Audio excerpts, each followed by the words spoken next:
It's called the it's called the Karpman drama triangle. Karpman drama triangle. It's a rescuer, abuser, and victim. Karpman says that the roles change all the time. They shift. So a victim could become an abuser, abuser can become rescuer, and so on and so forth. He said that the roles are not fixed. But yeah, you have these saviors, healers, fixers, rescuer types, and they're actually mostly narcissistic. They're very grandiose. They're covert, so you can't see them coming. They hide behind a facade of empathy and compassion and altruism and charity and helpfulness and succor, and they're the most wonderful people on earth, and they're saintly almost. But actually, behind the facade, there's a predator, a dangerous predator who has no boundaries, is unbounded, and who has no moral compunction and no moral compass. A predator who would do anything, like anything, totally antisocial. I had look, I've been 26 years in this racket, so of course I've seen quite a few of them. Actually, I had one in my life until recently. The son is playing tricks on us. He was a guy I used to hang out with, and we broke up after an incredible incident of egregious bad-mouthing and backstabbing. So a lot of what I say in this video, in this interview, it's based on this rotten character. So saviors are very often perfidious fake friends. Many of them are people pleasers, actually. They always claim to be helpless and defenseless. Victim stunts, they're always victims of manipulation and abuse, and they're so childlike in their vulnerability and so in need, oh, so in need of love. And of course, women lap it up. They lap it up. They love it. They see a love deficit and they just want to plug in and fulfill it. And that is the secret source of saviors and rescuers. Because remember, as I said, saviors, healers, fixers, rescuers, they're grandiose, they're covert, they're fake, and they're definitely predatory.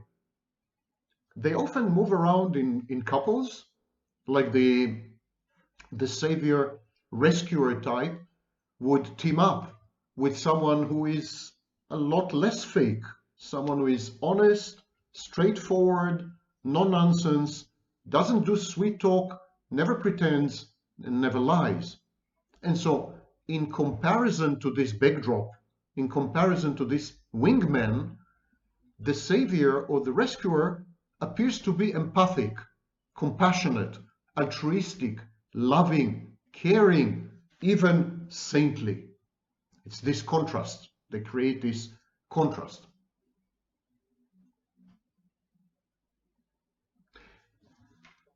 It's a problem. It's a problem because you can't see them coming. These savior rescuer types, like this guy that I mentioned, they're snakes in the grass. They masquerade as good people, but they actually engage all the time in perfidy and betrayal and backstabbing and bad-mouthing and so on. Because to pose as a savior or to pose as a rescuer, you have to cast someone as an abuser. You can't be a savior if there's no abuser. So they go around labeling people abusers and so on and so forth. But in reality, most of these saviors and rescuers, who are usually men, they're rabidly misogynistic. Some of them, I think, are latent homosexuals or closet gays. They're narcissistic, and they're psychopathic on the dating scene, for example. They're players, actually. Most of them are players. And the pickup line of these people is, I am a savior of damsels in distress. They're self-appointed, of course. And their saving and rescuing is self-imputed. It's nonsense and bullshit. It disguises predatory practices. But they go around picking up vulnerable, heartbroken, sad, crying women and telling them, I'm going to save you from the bad, mentally ill, dangerous, damaging abuser that you're with.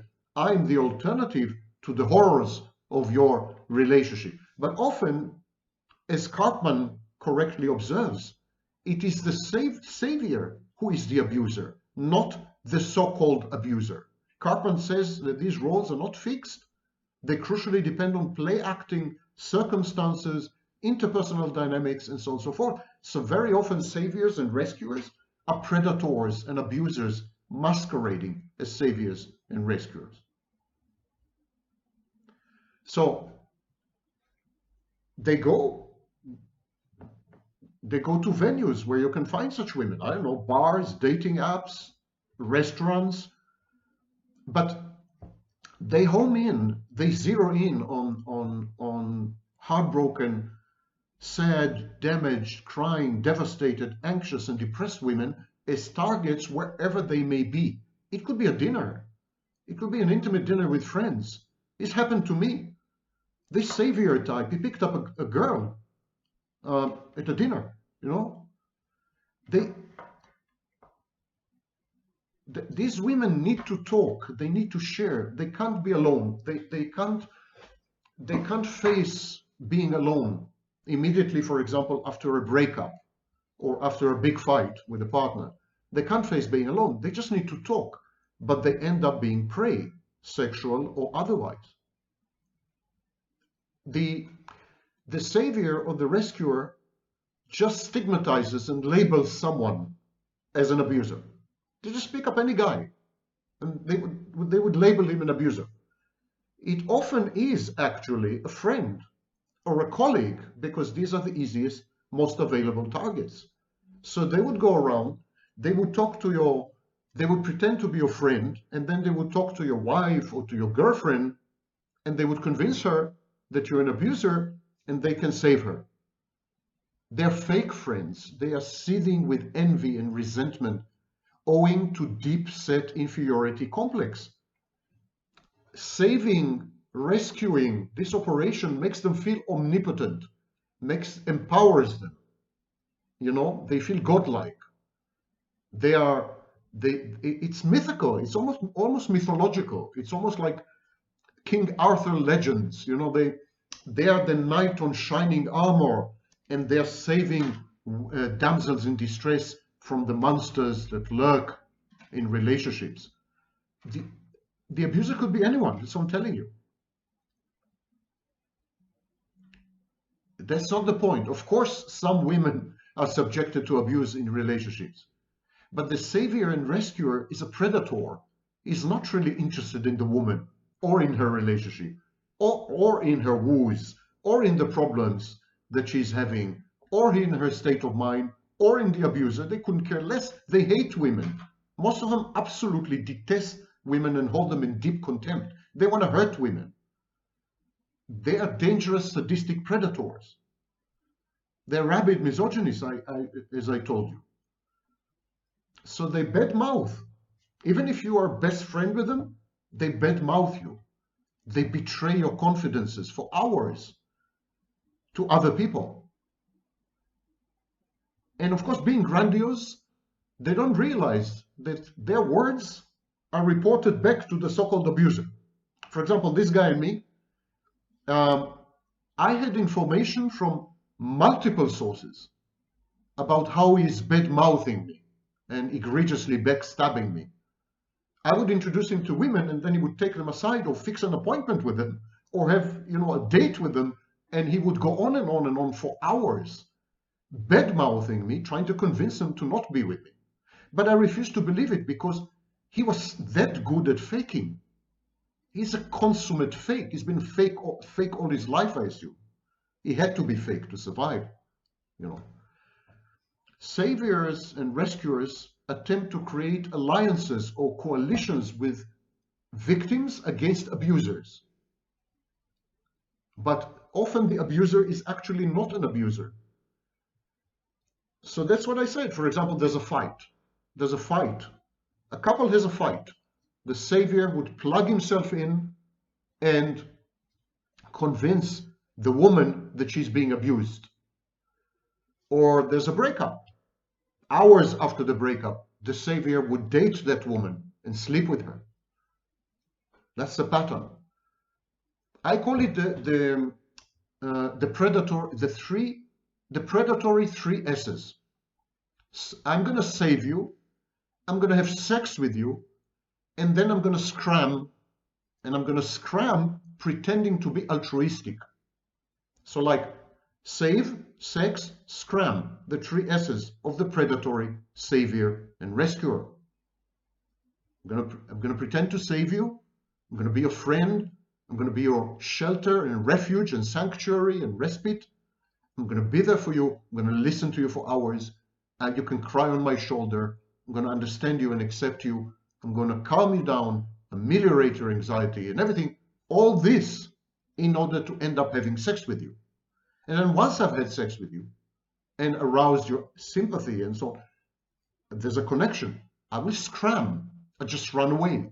And I will tell you, you don't need another fantasy, or you're not ready for a relationship, or such other bullshit like this. This is what rescuers and savior types do. It's a highly narcissistic behavior.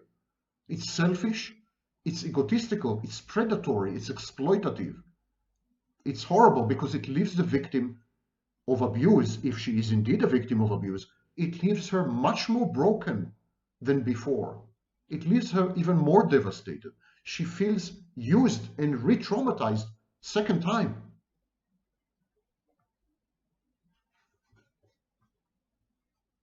Depends. If they're narcissistic, yeah. If they're narcissistic, yes, they believe their own lies. They believe, they have this fantasy of themselves. It's a grandiose fantasy of themselves as saviors and rescuers, and they believe their own lies and confabulations. It is their job, so to speak, self-assigned mission in life to save women from men. It's splitting. They choose a target, let's say a good friend, a colleague, a neighbor. They choose a target, they make the target all bad or all black, an abuser. And then by comparison, they're all good. And that is splitting. It caters to their grandiosity. But they have unboundaried sexual needs. They don't recognize, they have no moral compass. They have no moral compass. They would sleep, they would poach your wife, they would poach your girlfriend, they would do anything. They don't care. There's no boundaries, no guiding behavior, no codes, no nothing. They are utter, unmitigated, feral, savage predators. Yes, I think I can generalize and say that everything I've just said is based on this character, this guy in my life. But I've seen others, of course, in action. And yes, I can generalize and say that all savior, rescuer types are like that. They are like that, absolutely. No, he is not. No, he is not an he is not an exception, and it's not because I'm angry at him. I am angry at him, but it's not. I'm sufficiently detached. Yes, this is the profile of a rescuer savior, and any woman who has gone through this cycle will confirm what I'm saying. Any woman, ask anyone who has had this triangle of abuser, rescuer, savior. Ask her what the rescuer, savior, self-appointed rescuer, savior, ask her what he did to her.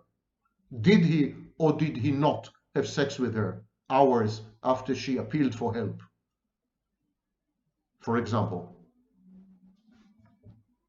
Yeah, we can move on to the next topic. Absolutely. But I still want to say a few things. But it's not about him. It's about this phenomenon of narcissistic saviors, narcissistic rescuers, narcissistic healers and fixers, narcissistic gurus, narcissistic coaches. Narcissists are everywhere. They've taken over the helping professions. They are among therapists as well. It's very dangerous what's happening. because narcissists and psychopaths infiltrated victimhood movements, self-help activities, forums online, and they're all over the place, and they are in control of the agenda. That's not me. These are studies in British Columbia in 2020, studies by Gabay, G-A-B-B-A-Y. These studies clearly show that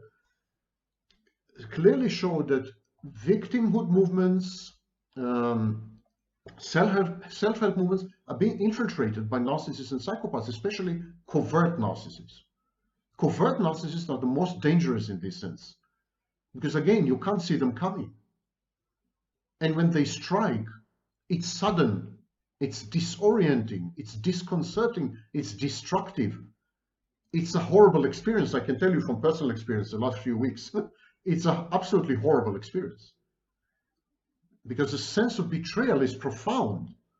You want to believe in the good of other people. You want to believe that the world is good, that people essentially are good. And so it's a betrayal not only of you, but a betrayal of kind of cosmic justice, or a betrayal of the order of the world. It's destabilizing and unsettling and terrifying in many respects. It's like everything is upended. You lose your ability to trust in people after something like this. So these predatory rescuers who end up having sex with vulnerable, broken people, who end up abusing and exploiting people, they're dangerous. They're much more dangerous than overt, open abusers. They're much more dangerous than in-your-face, my way or the highway narcissists and psychopaths. Because you can defend yourself if you know that someone is a narcissist, or you can protect yourself if someone is a psychopath. If you have the accurate information, you're safe. But what do you do against people who pretend to be good people, empathic people, helpful, fake the willingness to help, just in order then to kind of prey on you?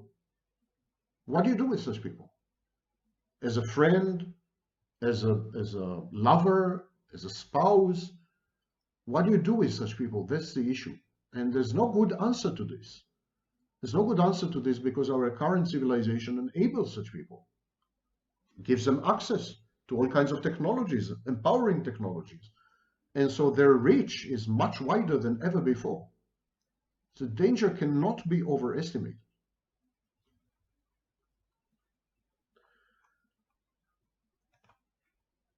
I